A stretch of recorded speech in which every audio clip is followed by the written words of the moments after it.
Welcome back, wanderers of the weird, to Sundust short horror stories, where the veil between worlds is thin. I'm your host, and tonight we're spinning a listener-submitted poem into a chilling tale called The Eternal Caller. Long ago, deep in the hollows of the Appalachian Mountains, old Tom Whitaker lay dying in his crumbling cabin. Fever had wasted him down to skin and bone, lungs rattling with every breath. He'd outlived his wife, his children, everyone. Now he waited for the end, staring at the log ceiling as shadows danced from the fire's last embers. Lord, he rasped into the empty room, have you forgotten me? Heal this broken body, or just take me home.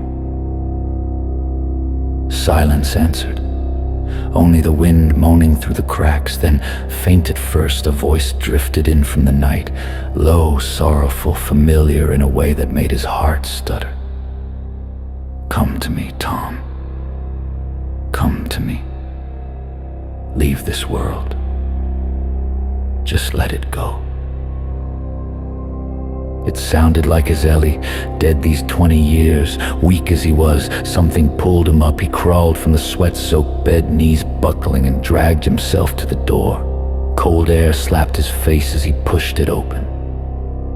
The ancient oak out front swayed hard in the wind, branches clawing at the moonless sky, and just beyond it, a tall shadow moved, tall as a man, but wrong somehow, edges blurring like smoke. An arm stretched toward him, long and thin. Tom froze. Terror rooted him to the threshold. The shadow swept closer, silent as mist, until he could feel its chill seeping into his bones. Then darkness swallowed everything. When awareness returned, Tom stood in a strange place. Pitch black, air thick and damp. He couldn't see his own hand in front of his face, yet he knew he wasn't alone. Muffled voices echoed all around, whispers, groans, cries of pain and regret. He stumbled forward and his palms met cold stone walls, a cave, deep underground. This must be purgatory, he muttered, voice trembling. Some in-between place to wait for judgment. Days passed, or maybe years. Time lost meaning in the endless dark. He felt along the walls, searching for any crack of light, any way out, but found only more stone in the endless chorus of unseen souls. One day, or night, his fingers brushed something carved into the rock letters. He traced them slowly, heart pounding as the shape became clear. TW, his own initials, and beneath them, words etched deep. Till darkness falls, I wait for thee. A cold laugh rippled through the cavern, not from the other voices, but from something closer. Tom realized then with sickening clarity that the shadow at his door hadn't come to take him away. It had come to bring someone to him.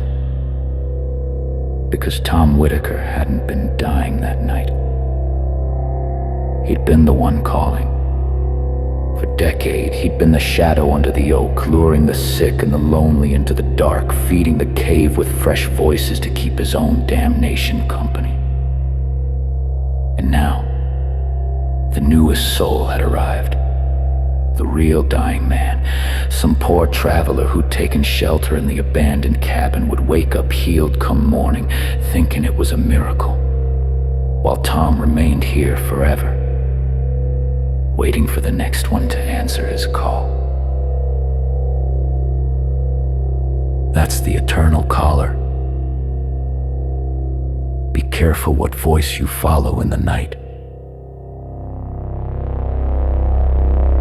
If that twist left you chilled, hit like. Subscribe to Sundust short horror stories for more every week, and comment below, ever heard a voice in the wind that knew your name? Or found carvings that shouldn't be there?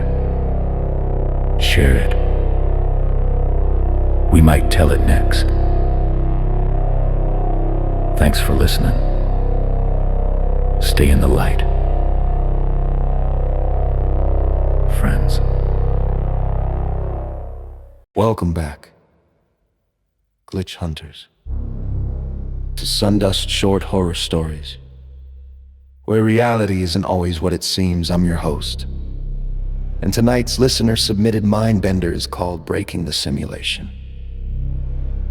I used to drive a cab for a living. Long nights, empty streets, drunk college kids, fights, tears. You see it all from behind the wheel. Strange stuff happens pretty often, but nothing ever prepared me for this.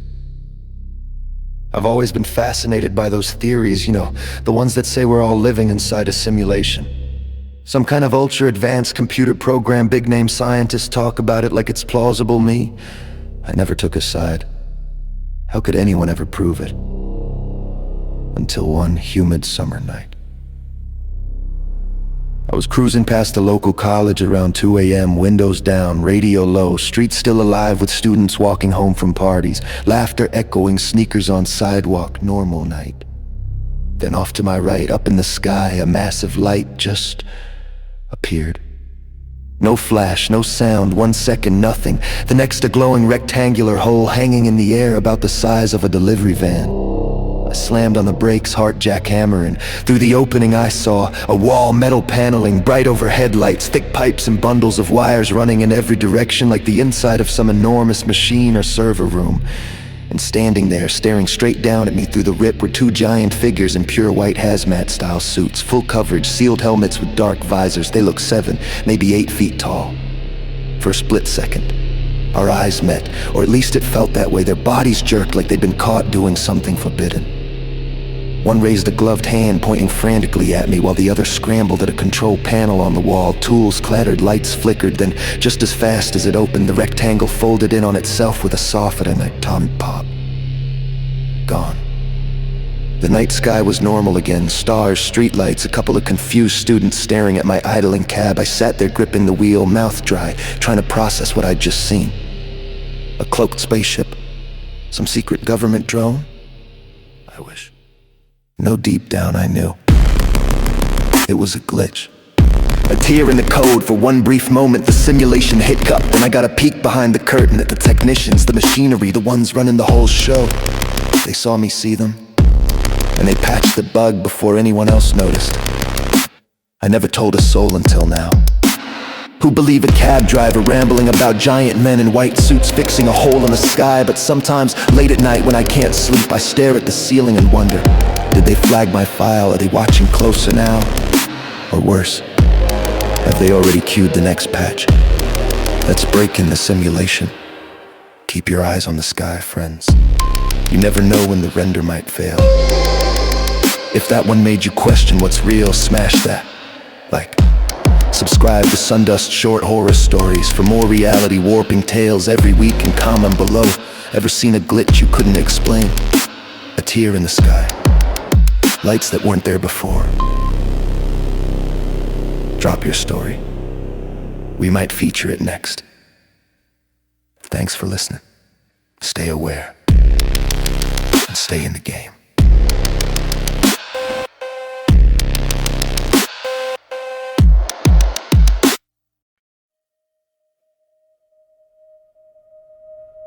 Welcome to Sundust Short Horror Stories, the podcast where the shadows linger a little longer and the chills run a little deeper. Some say it's strange staying in the hospital, stories of ghosts and voices that come from the dark. But this story is about something else: emotions. Feelings you get in the hospital from those that have passed on. I had a friend who had surgery and had to stay overnight in the hospital. He said the emotions and feelings he got there were overwhelming. This is his story.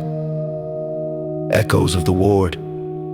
My friend Alex wasn't the type to believe in ghosts. He was practical, a software engineer who fixed bugs for a living. But after his routine appendectomy, he called me from his hospital bed at 2 a.m. His voice shaking. Man, something's wrong here. It's not pain from the surgery, it's feelings like someone's pouring sadness straight into my chest. At first, I thought it was the meds. Hospitals pump you full of stuff that messes with your head. But Alex insisted. As he lay there in the dim glow of the monitors, waves of grief washed over him, deep aching sorrow that wasn't his. He hadn't lost anyone recently. His life was fine. Yet he found himself crying silently, tears streaming down his face for no reason he could name. The nurse came in to check his IV and he asked her if the room had a history. She hesitated, then shrugged. This ward's old. Lots of people have come and gone. She didn't elaborate, but her eyes flicked to the corner of the room like she was avoiding something. That night it got worse. Alex drifted in and out of sleep, and each time he woke, a new emotion hit him like a flood. First it was fear, raw animal terror, the kind that makes your heart race and your skin crawl. He gripped the bed rails, convinced something was coming for him from the shadows under the door. But the hallway was empty, just the soft hum of fluorescent lights. Then came anger, boiling unjust rage that made him want to scream at the empty room. He bit his tongue to stay quiet, not wanting to wake the patient next door. I hated everything, he told me later. The beeping machines, the sterile smell, even myself. It wasn't me thinking these things. By dawn, exhaustion set in, but so did something deeper. Despair. A heavy, suffocating hopelessness that whispered he would never leave this place, that the surgery had failed, that he was dying slowly alone. He pressed the call button in panic, but when the nurse arrived, the feeling ebbed just enough for him to play it off as pain. He was discharged the next morning, pale and drained. Back home, he slept for days, and the emotions faded like a bad dream. But he couldn't shake the curiosity. A few weeks later, he dug into the hospital's history. That ward, it had been the terminal care unit decades ago. Cancer patients, end-of-life cases. People who spent their final days flooded with grief, fear, rage at their fate, and ultimate despair. Alex realized what he'd felt weren't his emotions. They were echoes, residual feelings imprinted on the walls, the air, the very bed he'd slept in. The intense suffering of those who'd passed lingered, seeping into anyone sensitive enough or vulnerable enough to absorb them. He never went back to that hospital. And now when people talk about ghosts in hospitals, he doesn't mention apparitions or cold spots. He just says, it's worse than seeing a ghost. It's feeling what they felt right before the end. Some places hold on to more than memories. They hold on to pain. And that's where Alex's story ends. But maybe, if you're ever in a hospital overnight, pay attention to what you're feeling. Is it really yours? Thank you for listening to this episode of Sundust Short Horror Stories. If these echoes gave you chills, hit that like button. Follow the podcast for more tales from the shadows. And leave us a review. It helps us reach more listeners brave enough to tune in after dark. Sweet dreams. Or whatever waits in the quiet hours. Until next time. Welcome back, night crawlers, to Sundust Short Horror Stories. Your quick fix of real-life terror. I'm your host. And tonight's listener-submitted nightmare is called Next Stop, Hell. Years ago, I worked night security at an old coal mine deep in rural West Virginia. The job was mostly quiet, checking gates, walking the perimeter, watching for nothing. Thieves weren't common, but one shift they finally showed up. Two guys on four-wheelers came tearing through the mountains, no roads, just straight over the rugged terrain. Engines off, coasting silently down a steep hill to avoid detection. I ducked behind a dumpster and watched they hopped off, started grabbing thick coils of heavy cable wire, hooking them to the backs of their ATVs. Copper thieves, plain and simple, planning to strip it and sell the metal. I was about to radio it in when, out of nowhere, an enormous bear exploded into the clearing. This thing was massive, bigger than any black bear I'd ever seen. It charged straight at them, roaring, swinging huge paws like sledgehammers. The men didn't stand a chance. It was over in seconds. Blood, screams, chaos. I was frozen. No gun, just pepper spray and a flashlight. What good is that against something like this? The bear finally lumbered off into the dark, leaving silence and carnage behind. I ran over to check on them. One guy was already gone, torn apart. The other was barely clinging to life, shaking violently, blood everywhere, eyes wide with terror. He grabbed my arm weakly and rasped, "Hot, so hot, burning up." I told him to hang on, that help was coming. I was already on the radio calling 911. But he kept going, voice getting frantic. "Fire! I see fire everywhere. Put it out. Please put out the fire." There was no fire, just cold mountain air and blood on the ground. He started screaming, thrashing like he was being roasted alive, begging me to stop the flames only he could see. The ambulance arrived too late. He slipped away right there, still screaming about the heat. I never told the paramedics or the cops about the fire part. How could I explain it? Shock, delirium from blood loss, but deep down I knew that man wasn't just dying. He was getting a preview, a glimpse of where he was headed next, and whatever he'd done in life, it wasn't good enough to avoid the flames. That's next stop, hell. Think twice before you steal, folks. If that one made your skin crawl, smash like, subscribe to Sundust short horror stories for a new tale every week, and drop a comment below. Ever witnessed something that felt supernatural? A deathbed vision, or a close call in the wild? Tell us. Your story could be next. Thanks for listening. Stay safe out there, and stay on the right side of the fire.